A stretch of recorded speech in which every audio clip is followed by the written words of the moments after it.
आप सभी को अस्सलाम वालेकुम और दोपहर का नमस्कार। एजुकेशन अफेयर्स के इस प्लेटफॉर्म पर मैं आप सभी का हार्दिक अभिनंदन और स्वागत करता हूं। जैसा कि हम लोग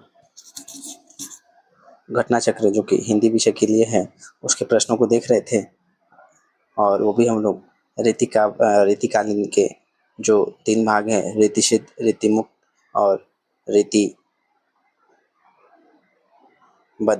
तो इनके हम प्रश्नों को देख रहे थे। तो आइए इस सीरीज को आगे बढ़ाते हैं और आज हम लोग रीतिमुक्त से संबंधित प्रश्नों को देखेंगे। तो सबसे पहले समझते हैं कि रीति मुक्त क्या है। रीति मुक्त क्या है? मतलब रीति से मुक्त। रीति मतलब बंधन से मुक्त। बंधन मतलब जो काव्य शास्त्र है उस बंधन से मुक्त, मतलब छंद हो गया, रस हो गया और उसके बाद अन्य प्रकार के जो अलंकार हो गए, तो इन सब से मुक्त। मतलब इस परिपाटी में बंद करके यह रचनाएं ये लोग नहीं कर रहे थे। जो रीति मुक्त के कवि हैं ये लोग क्या कर रहे थे? स्वच्छंद रूप से रचनाएं कर रहे थे। और इसमें मुख्य रूप से बात कर रहे हैं तो इसमें 4-5 जो कवि हैं वह रीति मुक्त में आते हैं, इनसे ज़्यादा नहीं है।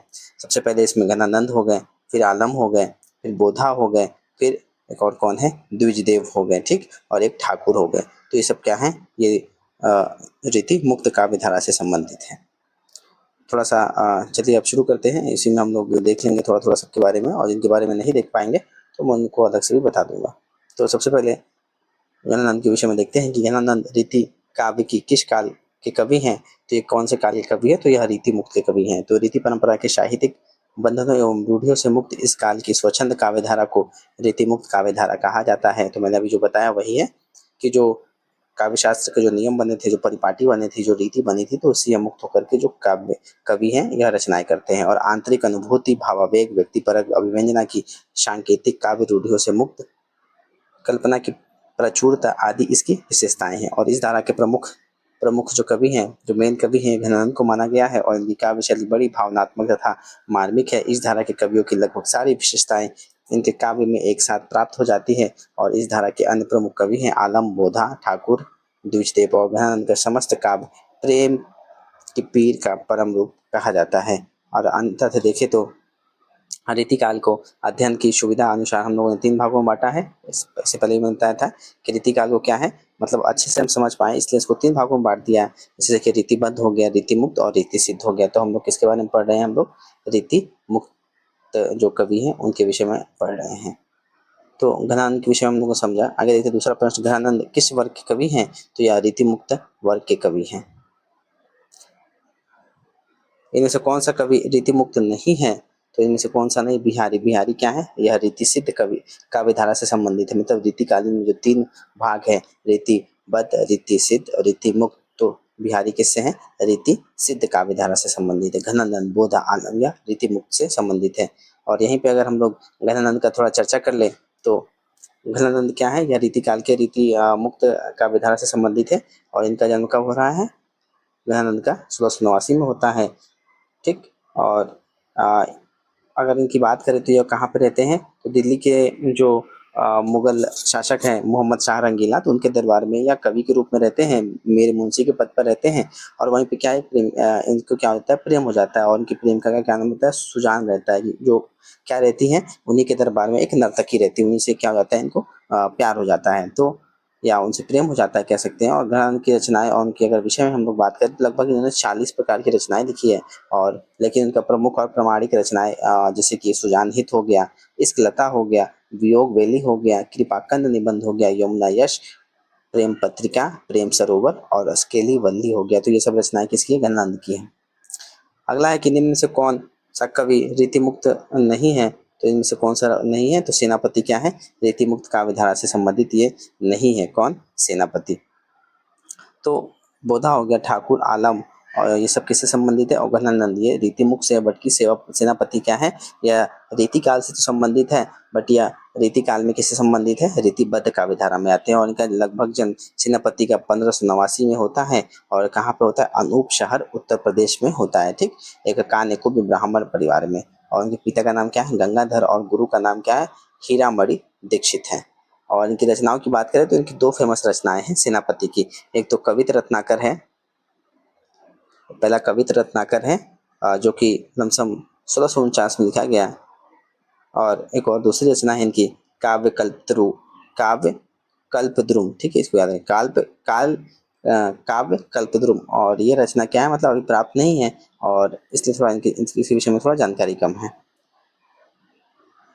अगला प्रश्न है कि इनमें से कौन सा कवि रीति मुक्त नहीं है, तो इनमें से कौन सा कवि है जो रीति मुक्त काव्यधारा में नहीं आता है, तो वह केशवदास है। केशवदास रीतिबद्ध काव्यधारा के अंतर्गत आते हैं, जिन्हें क्या है काव्य का प्रेत कहा जाता है। और ये क्या है ये मुख्य रूप से जो संस्कृत की कुछ पंक्तियां हैं उनको मतलब संस्कृत से ये ज्यादा प्रेरित है। संस्कृत के क्या है पंडित है विद्वान, इनके सारे परिवार में जितने लोग हैं वह संस्कृत में ही बातें करते हैं, ऐसा हमको पढ़ने में आता है। ठीक, तो अगर हम लोग केशवदास के विषय में भी समझें तो थोड़ा मोड़ा इसी विषय में हम लोग ने शॉर्ट में समझ लिया है। आइए अगले देखते हैं कि प्रेम के पीर ही प्रेम के पीर ही लेकर इनकी वाणी का प्रादुर्भाव हुआ। प्रेम मार्ग का ऐसी प्रवीण और धीर पथिक तथा जवादानी का ऐसा दावा रखने वाला ब्रज भाषा का कोई दूसरा कवि नहीं हुआ। और ये आचार्य राम के चंद्र की जो सुख ली गई प्रस्तुत पंक्तियां यहाँ दी गई हैं, जिनके बारे में कहा है वह किसके बारे में कहा है कि घनानंद के बारे में कहा है। तो उपयुक्त कथन जो है आचार्य रामचंद्र शुक्ल ने घनानंद के विषय में कहा है। और शुक्ल जी का कथन घनानंद के विषय में और भी है, जैसे कि भाषा के लक्षक और व्यंजक बल की सीमा कहाँ तक है, इसकी पूरी जानकारी इन्हीं को थी। और यह निसंकोच कहा जा सकता है कि भाषा पर जैसा अचूक अधिकार इनका था वैसा और किसी कवि का नहीं था। ये सब जो कथन है, ये सब जो बातें हैं, यह आचार्य रामचंद्र शुक्ल किसके विषय में कहते हैं, घनानंद के विषय में कहते हैं। अगला प्रश्न है, यह निसंकोच कहा जा सकता है कि भाषा पर जैसा अचूक इनका अधिकार है वैसा और किसी कवि का नहीं है, तो रामचंद्र शुक्ल ने किसको कहा है, तो यह घनानंद के विषय में कहा है। ऊपर भी हम लोगों ने भी देखा। अगला देखिए यहाँ पे ऊपर कथन किसके विषय में कहा है, घनानंद के विषय में। और कथन देखिए, घनानंद विषय में शुक्ल जी ने और भी कुछ बातें कही, जैसे प्रेम मार्ग का ऐसा प्रवीण और धीर पथिक तथा जवादानी का ऐसा दावा रखने वाला ब्रज भाषा का दूसरा छवि कहीं नहीं है। ठीक, भाषा के लक्षक और व्यंजक बल की सीमा कहाँ तक है, इसकी पूरी जानकारी इन्हीं को थी। घनानंद को लक्षण ग्रंथकार कवि नहीं माना जाता, यह रीति मुक्त काव्यधारा में संबंधित है। घनानंद क्या है, इनकी प्रेमिका का नाम सुजान है, और इन्होंने अपनी कविताओं में इस शब्द का बहुत ज़्यादा प्रयोग किया है। मतलब जब ये कविता लिखी है तो इन्होंने जो सुजान है इस शब्द का बहुत बार प्रयोग किया है, ऐसा हमको देखने को मिलता है। घनानंद को वियोग श्रृंगार का प्रधान मुक्तक कवि कहा जाता है। तो वियोग श्रृंगार का इनको कहा जाता है, क्यों, क्योंकि प्रेमी अपनी प्रेमिका से क्या जाते हैं, अलग हो जाते हैं। इनको देश निकाला कर दिया जाता है, इनको राज दरबार से बाहर कर दिया जाता है, जिसके बाद यहाँ वृंदावन में जा करके वहीं पे जो भक्ति भाव है वहाँ पे करते हैं। अगला प्रश्न 99 के निम्नलिखित में से कौन सा कवि लक्षण ग्रंथ नहीं है, तो इनमें से जो लक्षण ग्रंथकार या फिर रीतिबद्ध काव्यधारा से नहीं संबंधित है तो वह कौन है, तो घनानंद। यह रीति मुक्त काव्यधारा से संबंधित है। बटचिंता मणिमति राम और सेनापति यह सब क्या है, लक्षण ग्रंथकार थे। मतलब लक्षण मतलब क्या, किसी चीज को लक्ष्य कर करके ये लिख रहे थे एक तरीके से। इनमें से किस कवि की प्रेमिका का नाम सुजान था, तो किसकी प्रेमिका का नाम सुजान है, तो वह घनानंद की नाम प्रेमिका का नाम क्या है, सुजान है। सुजान शब्द का प्रयोग किस कवि ने कविता में सर्वाधिक हुआ है, तो यह घनानंद के कवि में हमको ज्यादा देखने को मिलता है। वियोग श्रृंगार के प्रधान मुक्तक कवि कौन है, तो वह घनानंद को माना गया है कि इन्होंने जो वियोग श्रृंगार का जो यूज है इन्होंने ज्यादा किया है। और घनानंद की कृतियाँ किस भाषा में है, तो इनकी कृतियाँ कौन सी भाषा में, ब्रज भाषा में। तो मतलब रीतिकाल के जो कवि है मुख्य रूप से ब्रज भाषा में ही लिख रहे थे देखा जाए तो। और इनके प्रमुख ग्रंथ लिखे तो सुजान सागर, विरह लीला, कोकसार, रसकेली बल्ली और कृपाकांड या कृपाकंद जिसको कहा जाता है, इनकी प्रमुख रचनाएं हैं। और इनका जन्म 1689 में होता है और मृत्यु इनकी 1739 में होता है। और इनकी मृत्यु कैसे होती है, जो नादिर शाह के सैनिक हैं उन्हीं के द्वारा होती है। और जब वह आकर के सोना वगैरह मांगते हैं तो यहाँ क्या होता है, बदले में वहाँ पे जो वो क्या करते हैं, बालू वगैरह उठा करके, वो रेत वगैरह रहता है तो उसी में सैनिक के ऊपर फेंक फेंक देते हैं, जिससे सैनिक गुस्सा होकर के इनका कत्ल कर देते हैं। और ये प्रेम की मस्ती विशेषता वियोग श्रृंगार के भी कवि रहे हैं। शुक्ल जी के अनुसार प्रेम मार्ग का एक ऐसा प्रवीण और धीर पथिक जमाबंदी का ऐसा दावा रखने वाला ब्रजभाषा का दूसरा कवि नहीं है। ठीक है, तो ब्रजभाषा के बहुत ही श्रेष्ठ कवि माने जाते हैं। और शुक्ल जी ने इन्हें लाक्षणिक मूर्तता और प्रयोग वैचित्र का ऐसा कवि कहा है जैसा कवि उनके 225 वर्ष बाद छायावाद काल में प्रकट हुआ। मतलब इस तरह का कवि क्या होता है, छायावादी काल में ही देखने को मिलता है। ये कौन बता रहे हैं, आचार्य रामचंद्र शुक्ल। अगला प्रश्न है कि कोकसार किसकी रचना है, तो यह किसकी रचना है, घनानंद की रचना है। कोकसार किसकी रचना है, तो यह घनानंद की रचना है। अगला प्रश्न है कि सुजान सागर के लेखक कौन है, सुजान सागर के लेखक घनानंद है। लोग हैं लागी कवित बनावत मोही तो मैं कवित बनावत, यह किसकी पंक्तियां हैं, तो यह घनानंद की पंक्तियां हैं। देखिए, प्रस्तुत पंक्तियां के रचयिता घनानंद है और इसके माध्यम से घनानंद ने अपनी पहचान अलग बताना अलग बनाते हैं। ठीक, अति शुद्धो स्नेह कुमारक है पंक्ति किस कवि द्वारा रचित है? तो यह गहनंद के द्वारा रचित है। कि उपर्युक्त पंक्तियों में रचयिता रीतिकालीन स्वच्छंद काव्यधारा या रीतिमुक्त काव्यधारा के कवि घनानंद है। और घनानंद मुगल बादशाह मोहम्मद शाह रंगीला क्या थे? मुंशी थे वहाँ पर। और इक्ष्लता इनकी चर्चित कृति रही है। और रामधारी सिंह दिनकर के अनुसार विरह घनानंद के काव्य की पूंजी है। या कौन कह रहे हैं? रामधारी सिंह दिनकर कह रहे हैं। किसके विषय में? घनानंद के विषय में। सीखी लीनो मृग सीखी लीनो मीन मृग खंजन कमल नैन सीखी लीनो जस और प्रताप को कहानो है। तो यह पंक्तियां किसकी हैं? यह पंक्तियां ठाकुर की हैं।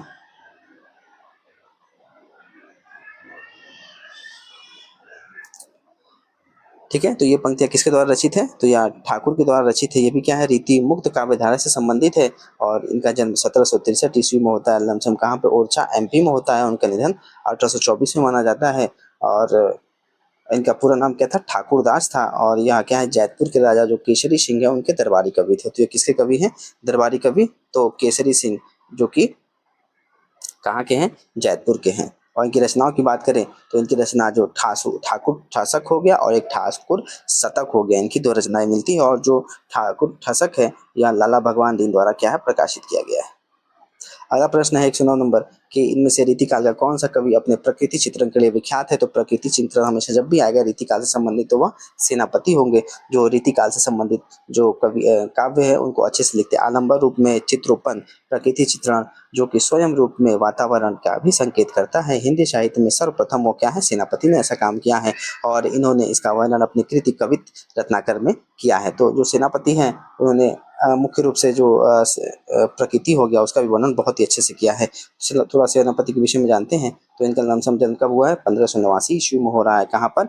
अनूप शहर उत्तर प्रदेश में एक कान्यकुब्ज परिवार में हो रहा है। इनकी दो रचनाएं जो बहुत ही फेमस है, एक तो कविता रत्नाकर है जो कि कब लिखा गया? 1649 में लिखा गया। और दूसरा है काव्यकल्प ध्रुव है। तो दो इनकी रचनाएं हैं, कविता रत्नाकर, काव्यकल्प ध्रुव।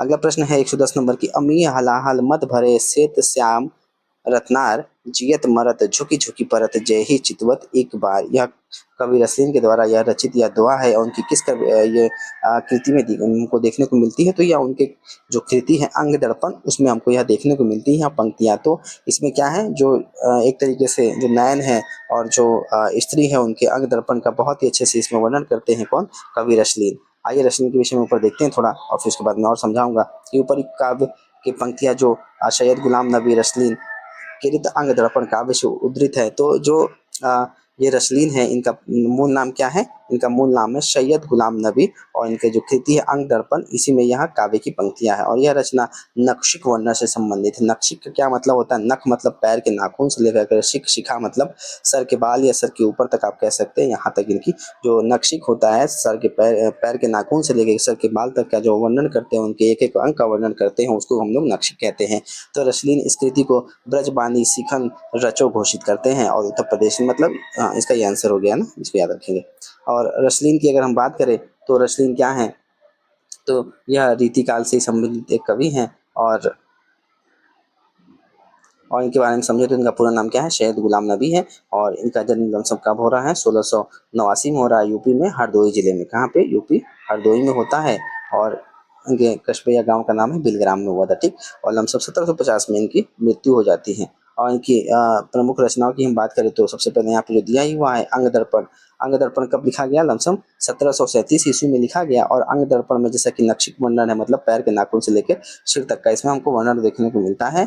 और इसमें क्या है? छंदों के माध्यम से नायिका के अंगों का वर्णन किया गया है। वहीं पे एक और इनकी प्रसिद्ध रचना है जो कि रस प्रबोध है। और रस प्रबोध जो रचना है वह लमसम 1742 में लिखा गया है। और यह क्या है? एक रस मतलब रस से संबंधित यह एक रचना है जिसमें रस विवेचन पर आधारित यह महत्वपूर्ण ग्रंथ है।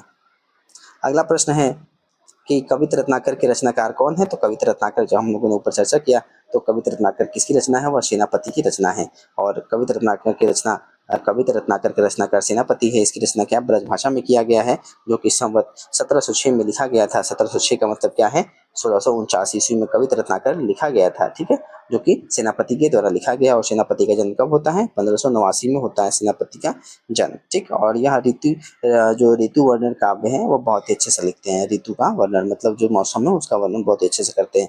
और अगर बात करें तो इनका एक और रचना है काव्य कल्पद्रुम, ठीक है, ये भी इनकी दूसरी कृति जो मानी गई है। और कविता रत्नाकर के अंतर्गत सेनापति ने श्लेष अलंकार, श्रृंगार, षड ऋतु, रामायण और राम रसायन का वर्णन किया है। कविता रत्नाकर में कितने 5 तरंगे और 394 छंद हमको देखने को मिलता है किसमें? कविता रत्नाकर में। तो अगर ये जो कविता रत्नाकर है यह क्या है? 5 तरंगों मतलब 5 इसके चैप्टर्स हैं, ठीक है। और इसमें जो राम कथा का विस्तार से वर्णन किया गया है और इसी का महत्वपूर्ण इसमें काव्य शास्त्र से रस अलंकार पर यह आधारित है। और इसमें प्रकृति और ऋतु वर्णन भी इसमें हमको देखने को मिलता है किसमें? कविता रत्नाकर में। अगला है कि कविता रत्नाकर किस भाषा में है? तो यह कौन सी भाषा में है? या ब्रज भाषा में है। और यह प्रेम को, अगला प्रश्न 17 नंबर, यह प्रेम को पंथ कराल महातरवारी की धार पे धावना है, यह पंक्तियाँ किसकी है? तो यह पंक्तियाँ कवि बोधा की है। बोधा क्या है? ये भी रीति मुक्त काव्यधारा से संबंधित है। और यह ऊपर की पंक्तियाँ इन्हीं के द्वारा लिखा गया है। और उनकी प्रेयसी का क्या नाम है? सुभान है। सुजान घननंद का नाम है। जो सुजान है नाम है प्रेमिका, वह किसकी प्रेमिका है? घननंद की। घननंद की प्रेमिका का नाम सुजान है। और जो बोधा है उनके प्रेमी या किससे प्यार करते? तो सुभान नाम की जो प्रेयसी है मतलब इनकी, उससे यह प्रेम करते हैं। और आचार्य रामचंद्र शुक्ल के अनुसार क्या है कि बोधा एक रसोन्मत्त कवि थे और प्रेम की पीर की वंजना भी इन्होंने बहुत ही मार्मिक मर्म स्पर्शनीय युक्त से की है। यह कौन कह रहे? आचार्य रामचंद्र शुक्ल। अगर बोधा की रचनाओं की बात करें तो विरह वारिश हो गया और इश्कनामा हो गया, यह बोधा के द्वारा लिखित क्या है? ये सब इनके द्वारा लिखित कविताएं हैं, ठीक है। और अगर थोड़ा बोधा के विषय में हम लोग समझें, ठीक है, बोधा के विषय में हम लोग समझे तो इनका वास्तविक नाम क्या है? बुद्धिसेन है। और ये रीति मुक्त काव्यधारा से संबंधित है। और इनका जन्म कहाँ होता है? या बांदा जिला यूपी के रहने वाले थे। और ये पन्ना रियासत के दरबार से जुड़े हुए थे, ठीक, पन्ना मध्य प्रदेश से। और इनको प्रेम के पीर का काव्य इनको कहा जाता है, ठीक है, प्रेम की पीर की व्यंजना का कवि कहा जाता है। इनकी रचनाएं, एक तो विरह वारिश हो गया। विरह वारिश क्या है? इस रचना में उन्होंने अपनी प्रेमिका जो सुभान है, सुभान क्या है? ये भी एक नर्तकी है। उससे वियोग जब उससे अलग हो जाते हैं तो उस पीड़ा का वर्णन इसमें अच्छे से बहुत ही वियोग प्रकार से किया गया है। और वहीं पे इश्कनामा, यह भी बोधा की एक प्रमुख कृति है और जिसमें प्रेम और विरह से संबंधित फुटकल छंदों का संग्रह इसमें हमको देखने को मिलता है। तो ये बोधा के विषय में हो गया। बोधा का असली नाम क्या है? तो मैंने अभी ऊपर बताया बोधा का नाम, असली नाम क्या है? तो यह नाम उनका बुद्धिसेन है, ठीक, बुद्धिराम ने बुद्धिसेन। और यह पन्ना जो नरेश खेत सिंह है उनके दरबारी कवि थे, पन्ना नरेश खेत सिंह के। और खेत सिंह उन्हें प्यार से बोधा बोधा कहते थे, ठीक। तो बुद्धिसेन इनका नाम था, बट इनको प्यार से जो होता है पन्ना नरेश के जो खेत सिंह है इनको बोधा बोधा कहते थे, इसलिए इनका नाम बोधा से फेमस हो गया। इनके 2 ग्रंथ हैं जो कि इन्होंने सुभान पे लिखा हुआ है, एक तो इश्कनामा और दूसरा माधा नाल कम कान कंदला भी, जिसको हम लोग विरह वारिश कह रहे हैं, वही है। अगला प्रश्न है कि सुजान चरित्र के रचयिता कौन है? तो सुजान चरित्र है, ठीक है, इसका ध्यान रखेंगे। सुजान चरित्र के रचयिता सूदन है। कि रीतिकालीन कवि सूदन का सुजान चरित्र वीर रस प्रधान एक ऐतिहासिक काव्य है जिसमें भरतपुर के महाराजा बदन सिंह के पुत्र सुजान सिंह उपनाम सूरजमल के युद्धों का इसमें वर्णन हमको देखने को मिलता है। निम्न कवियों में से सतसई की रचना किसने की है? तो इसमें किसने की है? या सेनापति ने की है। किसने? जो सतसई रचना है मतलब नहीं की है, ठीक है। तो बिहारी का सतसई फेमस है, मतीराम सतसई फेमस है, वृंदावन की भी एक सतसई है जो इन्हें रची है, बट सेनापति ने कोई सतसई की रचना नहीं की है। वहीं पर अगर बात करें हम लोग, अगला प्रश्न है, देखिए यहाँ पे सेनापति सतसई की रचना नहीं की, इनकी कृति कौन सी? कविता रत्नाकर है। और एक और दूसरी रचना भी थी इनकी जो काव्य कल्प ध्रुम था, ठीक। और मतीराम की अगर बात करें तो मतीराम द्वारा जो प्रमुख ग्रंथ है फुल मंजरी हो गया जो 1619 में है, लक्षण श्रृंगार साहित्य सार, फिर रसराज भी फेमस है जो 1637 में लिखा गया। और ललित ललाम भी हो गया ना मतीराम का, ललित ललाम जो कि 1661 से 64 के बीच में लिखा गया। फिर मतीराम सतसई हो गया, अलंकार पंचाशिका हो गया और वित्त कौमुदी हो गया, ये सब इनके द्वारा। और बिहारी की बात करें तो हम लोग जानते हैं कि इनकी कौन सी रचना? बिहारी सतसई, जो कि जिसमें क्या है 713 हमको दोहे देखने को मिलते हैं। और वहीं पे वीरेंद्र की जो प्रमुख रचनाएं हैं वह 12 मासा हो गया, भाव पंचाशिखा हो गया और नयन पचीसी हो गया। यह किसके द्वारा है? वीरेंद्र के द्वारा है। और 12 मासा में 12 महीनों का सुंदर वर्णन हमको देखने को मिलता है इनका ना, 12 मासा जो वीरेंद्र के द्वारा है। फिर भाव पंचाशिका, जो भाव पंचाशिका में श्रृंगार के विविध भावों के अनुसार सरस का छंद हमको दिखे गए हैं। और फिर अगला क्या है कि इन्होंने सुख सागर तरंग नाम ग्रंथ पहली पिहानी के अकबर अली खां को समर्पित किया है और इस आधार का इसका जो रचना है 1824 तक जीवित रहना सिद्ध है ना, संवत 1824। मतीराम द्वारा रचित ग्रंथ है, तो जो मतीराम के द्वारा रचित ग्रंथ है वह कौन सा है, तो यह ललित ललाम है। ठीक है, इसको याद रखेंगे। मतीराम के द्वारा कौन सी रचना है, तो ललित ललाम इनके द्वारा रचित है। मतीराम की बात करें तो यह रीतिबद्ध काव्यधारा से संबंधित है। और एक मिनट, और मतीराम का जन्म कब होता है, तो मतीराम 1617 में इनका जन्म होता है तिकुआपुर, जो कि उत्तर प्रदेश में है, कानपुर में। और इनके दो भाई हैं, एक तो भूषण है और दूसरे कौन है, चिंतामणि। इनकी है चिंतामणि, भूषण और मतीराम, तीनों भाई रहते हैं। अगर इनकी प्रमुख रचनाएं हम लोग एक बार और रिपीट कर सकते हैं। एक तो रसराज हो गया, जो कि रसराज 1633 में लिखा गया। फिर ललित ललाम 1661 से 64 के बीच में, और छंदसार पिंगल जो 1670 में, और साहित्यसार 1675 में, और एक लक्षणा सिंगार है जो कि 1680 के आसपास लिखी गई थी, जो कि मतीराम के द्वारा ही लिखित है। और निम्नलिखित में से कौन सा अलंकार ग्रंथ नहीं है, तो इसमें से कौन सा ऐसा ग्रंथ है जो कि अलंकार नहीं है, तो कौन सा है, तो यह अंग दर्पण है, जो कि किसके द्वारा लिखा गया है, रसलिन के द्वारा लिखा गया है। ठीक है, अंग दर्पण। अगर हम लोग समझ में आना चाहिए जैसे कि अलंकार ग्रंथ को कैसे समझेंगे, जिस रचना के नाम के लास्ट में भूषण होगा या फिर ललाम होगा, भूषण होगा या ललाम होगा, तो यह अलंकार ग्रंथ होगा, है ना। जैसे शिवराज भूषण है तो ये भी अलंकार संबंधित है, भाषा भूषण है तो ये भी अलंकार संबंधित ग्रंथ है, और ललाम यहाँ पे आ रहा है, ललित ललाम, ये भी अलंकार संबंधित क्या है, रचना है।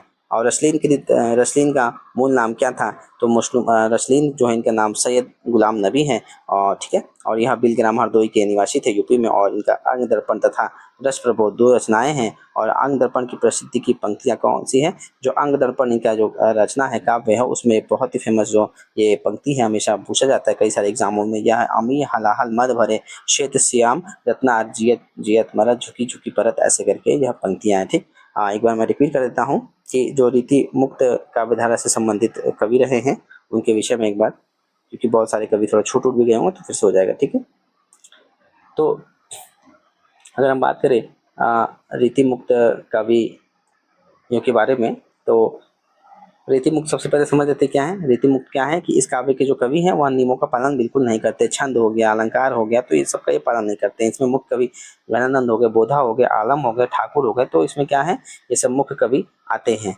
इसमें तो रीति मुक्त काव्यधारा के अंतर्गत। थोड़ा सा बोधा के विषय, सबसे पहले हम लोग गणानंद के विषय में समझ लेते हैं। गणानंद, तो इनका जन्म 1673 ईस्वी में होता है और मृत्यु 1760 ईस्वी में होता है। और यह रीति मुक्त काव्यधारा के बहुत ही महत्वपूर्ण कवि माने जाते हैं, जो कि मोहम्मद शाह रंगीला, जो कि उस समय के बादशाह रहते हैं, उनके यहाँ यह मीर मुंशी के पद पे रहते हैं। तभी इनको एक प्रेमिका से नर्तकी से प्रेम हो जाता है, जिनका नाम सुजान रहता है।